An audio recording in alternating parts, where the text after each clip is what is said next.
बिस्मिल्लाहिर्रहमानिर्रहीम। अस्सलामुअलैकुम। लोगों में सबसे बेहतर कौन लोग हैं?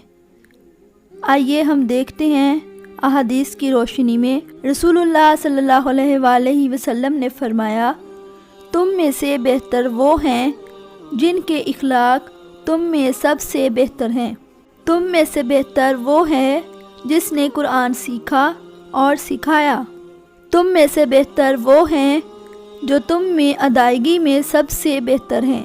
तुम में से बेहतर वो हैं जिनसे खैर की उम्मीद की जाए और उनके शर से अमान हो। तुम में से बेहतर वो हैं जो अपने घर वालों के लिए अच्छे हैं। तुम में से बेहतर वो हैं जो खाना खिलाते हैं और सलाम का जवाब देते हैं।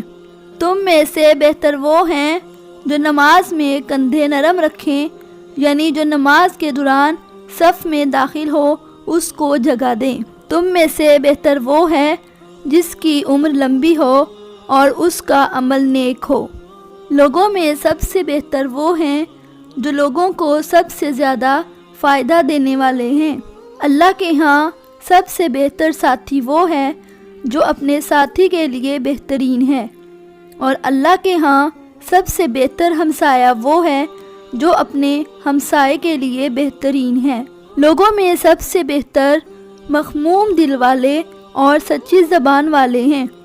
सहाबा ने कहा, सच्ची ज़बान तो हम जानते हैं, मखमूम दिल से क्या मुराद है? रसूलुल्लाह सल्लल्लाहु अलैहि वसल्लम ने फरमाया, वो दिल जो साफ़ बचने वाला, जिस पर कोई गुनाह ना हो, वो दिल जो बागी ना हो, ना उसमें धोखा हो और ना हसद। तुम लोगों में से बेहतर वो है जो अपने घर वालों के लिए बेहतर हो, और मैं अपने घर वालों के लिए सबसे बेहतर हूँ।